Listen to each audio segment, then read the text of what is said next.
to today's video. I feel like it has been a minute because I was very inactive for the past month. I've just been very tired and my Crohn's is not the best around winter time and I am just in full hibernation mode. And then the holidays happened and it's just been a lot going on, but I'm finally back. And I'm not back with the best news because I had a little incident happen that I wanted to share with you guys because I feel like it's really important when these mistakes and horrible things happen to be able to learn from it and share it with others so that way they can avoid having similar issues, because this is something I have never seen before and it was a sad learning curve. It's not something I didn't want to learn by having experienced it, but it happened, so I feel like it's important to share it with you guys. I have to babysit this guy over here because I dropped a plant this morning and I haven't vacuumed it yet and it's just sitting on the floor and he's eating the dirt. You don't eat dirt, Chacho. Okay, so back to the video. I had a little incident with Flounder and I'm going to give you guys the whole story so that you can see how I stumbled upon this whole terrible experience. So, basically everything has been going great with Flounder. I got him, I think last spring. Everything has been good with him. And I noticed the past few months that he has had stuck shed that is not coming off of him, mainly on his spine where all of those spikes are. And I don't know, typically with chameleons, it's best to let them shed it off themselves. They are dry shedders, so it's important to just let them get it off on their own terms. But because such an extensive amount of time was going by with Flounder and this shed wasn't coming off, I was like, this just seems problematic. So I wanted to assist him on it because it was a few months of just having this shed on him and I feel like that's got to be annoying.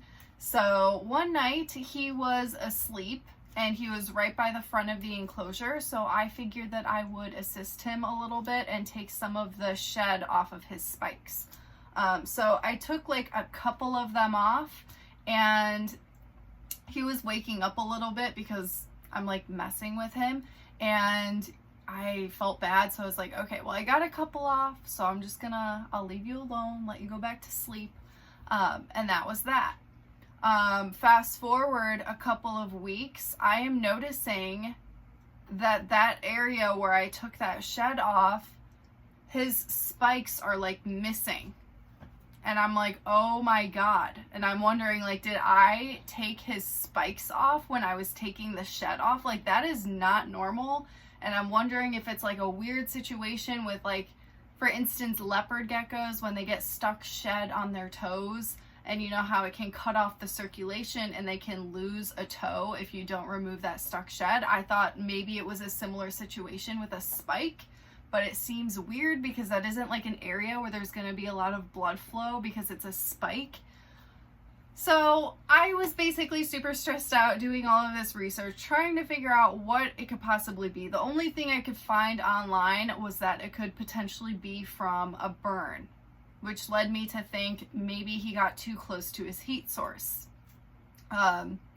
So I wake up the next morning. Also keep in mind, all of this is just difficult to see because I feel like the sun goes down so early and it's dark all the time now. So it's really hard for me. I feel like I need natural daylight to see what is going on with him.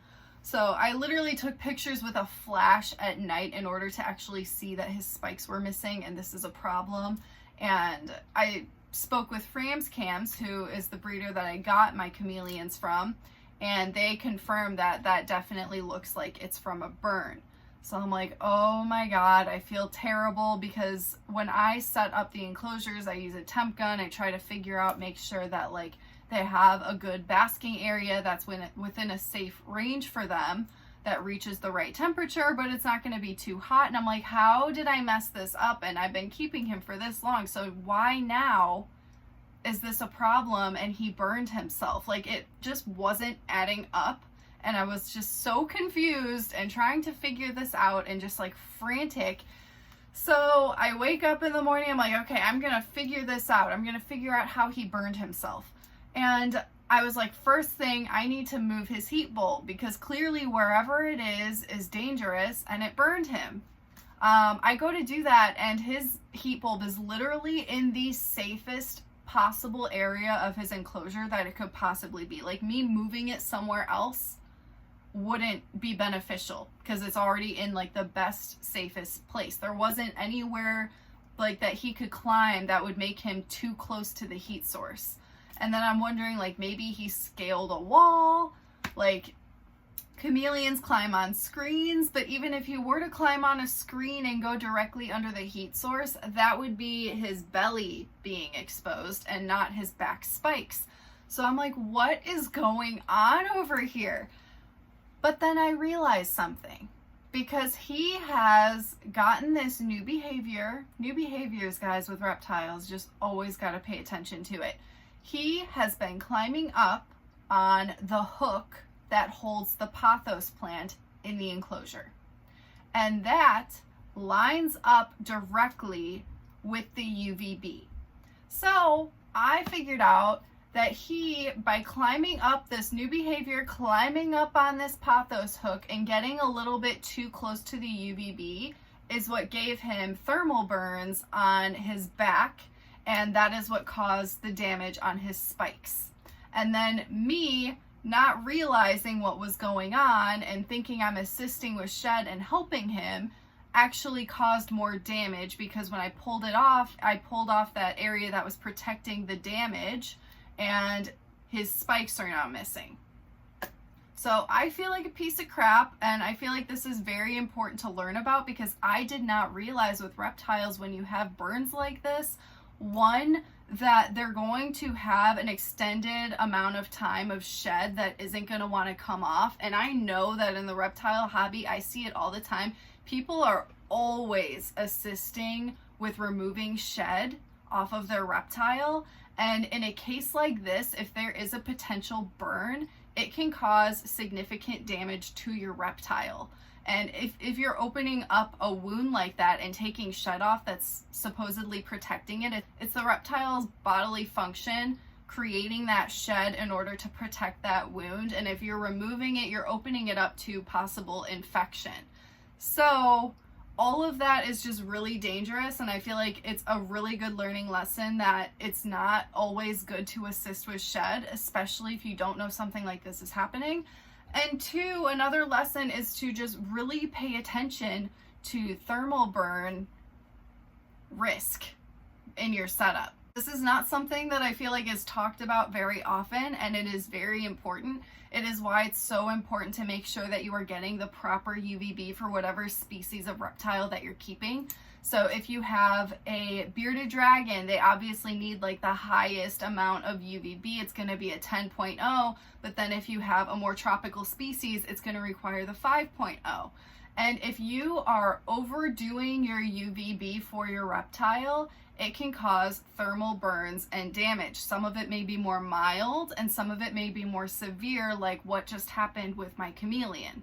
So these are things to pay attention to. Make sure that you are using the right UVB, and make sure that your reptile doesn't have access to getting so close to it that it can cause damage, because that is exactly what happened. And that's why for like a year, everything was fine. Everything was going great. Until he developed this new behavior and was trying to climb up on this one area where he was getting too much UVB exposure.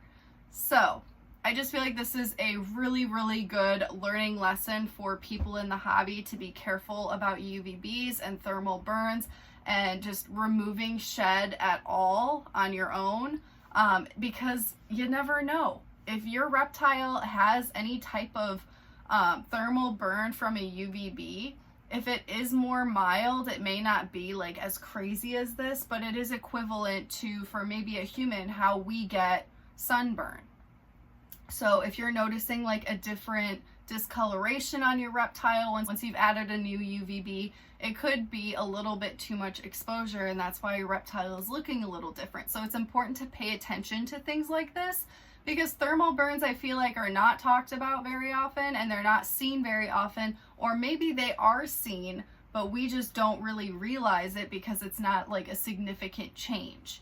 So it's just something for us to really start to pay attention to in the hobby in order to avoid any issues with your reptiles.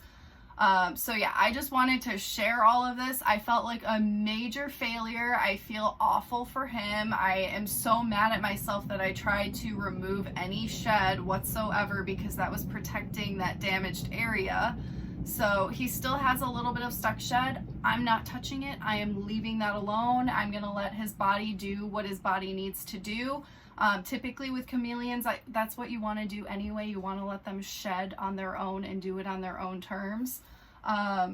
So yeah, just major learning lesson. I feel very bad for Flounder. I will go ahead and show you guys an update of him and how he is doing. Luckily, everything seems to be okay. There's obviously damage, but it is healing. I'm not sure if he's going to get spikes again in time, if they will regrow. We're going to have to wait and see, but for now I'm basically just using a spray that's good for burns or any type of wounds for reptiles, and it'll just help to keep it clean so that way it can heal and avoid any like infection, and of course like keep the enclosure clean and just keep an eye on him. And then obviously I'm not going to be removing any more stuck shed. And I rearranged the whole enclosure, so now the UVB is on the other side. It's farther away from that pole that he was climbing up on, and everything seems to be safe again. But this is why it's so important to pay attention to those new behaviors, because him climbing up on that, I had no idea that he was getting himself so close to the UVB to the point where it was causing damage. And then of course, like I was like, why is his shed not coming off? And this was the reason why. So I feel like they're all just very important lessons to learn, which is why I wanted to put it in a video. But I hope that this can maybe help someone else out and just pay attention to these things and hopefully avoid this issue altogether. But yeah, I'm gonna go ahead and show you guys Flounder and his current setup. So here is Flounder. He is so adorable. This is the new kind of setup. I move things around so that way the UVB is not directly by that hook, which is where he likes to climb up these days. It still kind of looks next to it, but maybe if I open the door you can see that it's not like exactly. Look how cute. Hi cutie pie. So there's quite a bit of distance away from it. And it's still like, it is a little close to heat, but like it's not close enough that he would be in danger of getting a burn there. But like now you can see his little spikes are not as perfect as they used to be, and he still has that chunk of shed at the top there, and I am not going to remove it at all because I am worried that it might take more spikes off. I think that it was damaged underneath, so I don't even know what the spikes look like underneath that shed, but that shed is currently protecting it from any further damage, and that's just his body's natural way of protecting it, so I'm gonna leave it there. But me trying to take off the shed before, I think, is what caused this damage. He just thinks I'm feeding him. So yeah, they're looking wonky, but I have a spray that I'm using that is good for burns or any type of injury, basically to keep it clean and to help it heal. And so as long as he's not able to get access like super close to that anymore, we should be fine. But yeah, poor little guy. That is my finger. Let me get you some food.